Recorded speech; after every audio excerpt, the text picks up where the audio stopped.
Oke, part ini kita akan berbicara tentang prosedur, modul, dan function gitu ya. Nah, ini untuk menyelesaikan beberapa istilah tadi yang sebelumnya sudah kita bahas. Oke, lanjut aja ke Mas Sukron. Sebenarnya bagaimana sih perbedaan prosedur, modul, dan function atau definisi masing-masing dulu. Baru nanti kita berbicara ke perbedaannya. Oke, pertama kita mungkin belajar tentang prosedur dulu ya. Prosedur itu intinya sebuah langkah-langkah konkret untuk sub masalah biasanya. Sub masalah. Sub masalah ya, sub masalah. Jadi kalau di sini definisinya itu a block of program ya, ya.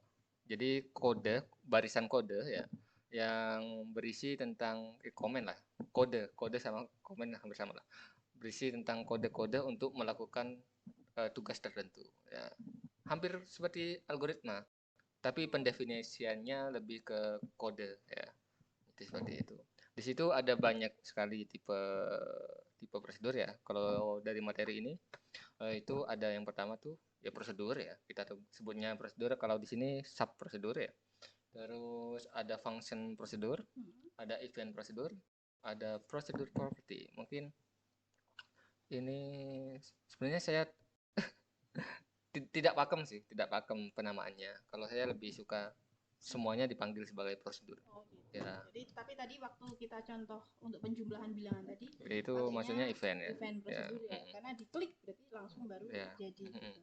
Oke, itu untuk prosedur. Nanti teman-teman bisa lihat di sini. Jadi prosedur tuh intinya kalau kita lihat di sini ya, di sini itu ini private sub. Nah, ini merupakan blok prosedur. Itu blok prosedur. Ya, Contoh jadi blok dia akan prosedur. melakukan suatu task tertentu, satu tugas tertentu untuk misalkan kalau event untuk event tersebut. Untuk menambah, untuk Ya, mengurangi, untuk kayak gitu.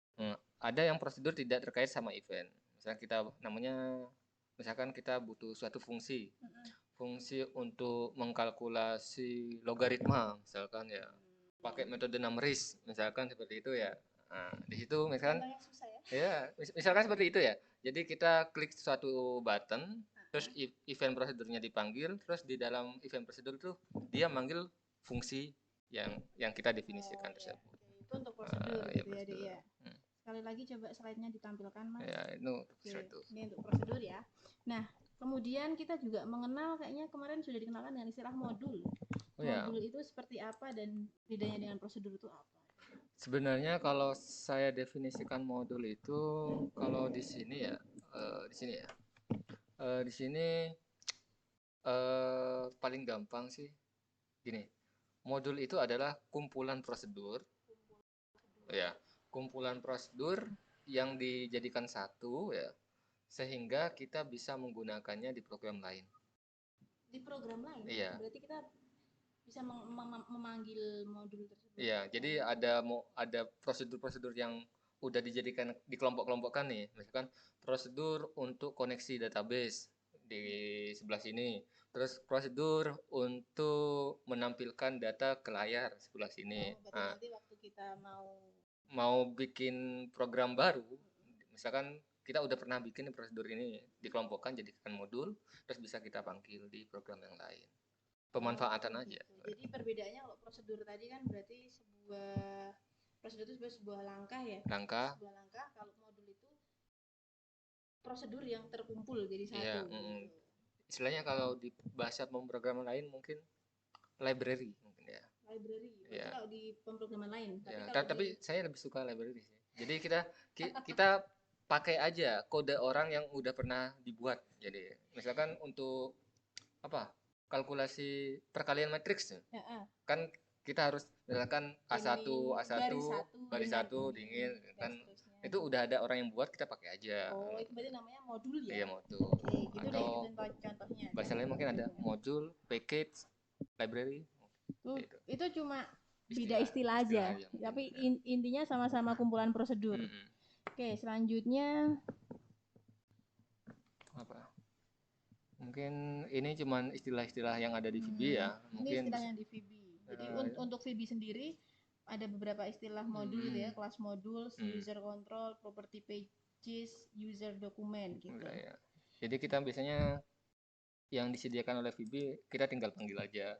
Jadi kita nggak harus bikin misalkan sebuah program untuk koneksi ke database, gimana cara koneksinya, nomor portnya berapa dan semua itu kan ribet banget ya. Jadi kita tinggal pakai aja yang orang udah bikin seperti itu, namanya kita gunain modul tertentu. Jadi ini modul-modul ini sudah tersedia di VB ini.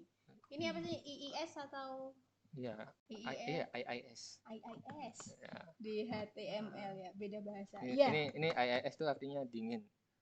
Saya dingin. IIS. Intermezzo. Cut. Oke. Selanjutnya function, boleh Nah, lah. function ya? Mungkin tadi ya. Prosedur. Ini juga prosedur yang tadi. Jadi kalau function itu dia mengembalikan suatu nilai. Ya. Jadi kita kasih input, dia akan mengembalikan sebuah nilai. Berarti kalau function itu ada nilainya? Ya, ada kembaliannya. Ada outputnya? Ada outputnya. Kalau ya, maksudnya bukan output sih. Output soalnya bisa ambigu. Output itu bisa di-outputkan ke layar atau kita ambil nilainya. Ya, kalau di sini function is a type of procedure. That return value toh. Punya return value. Intinya semuanya prosedur, cuman beda apa ya? Beda kelakuan lah istilahnya. Satunya ada yang dia dipanggil gara-gara event. Satunya ya cuman prosedur aja, dia melakukan step tanpa mereturn sesuatu. Kalau function tuh ada nilai kembaliannya. Oke, kalau misalnya istilah lain nih, Mas, mungkin kita kalau di beberapa literatur ini kita menemukan istilah OOP gitu ya. OOP itu seperti apa? OOP sebenarnya kalau kita belajar OOP, kalau di sini cuman ada 2 slide. Ini adalah pelajaran 1 semester. Oke. OOP kalau di IT 1 semester.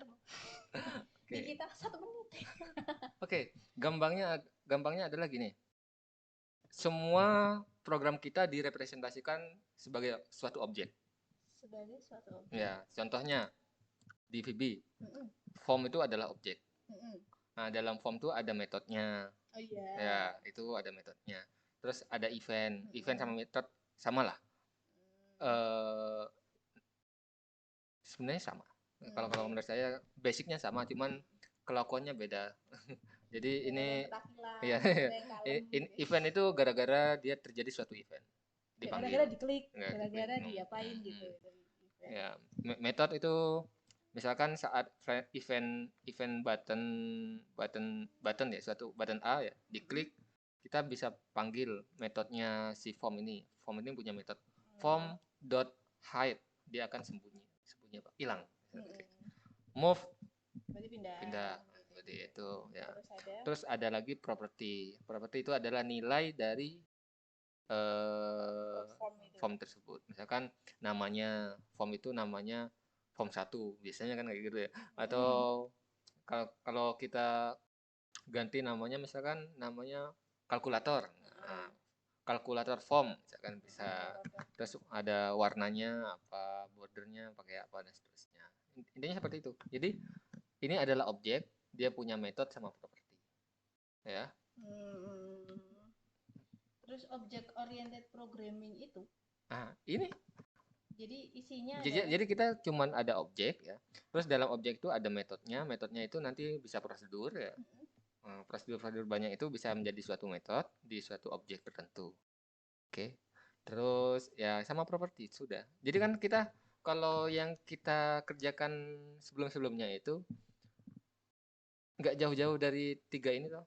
Interaksinya. Misalkan ada objek button. Ya, objek button itu kita klik, dia punya event. Nah, event itu melakukan apa?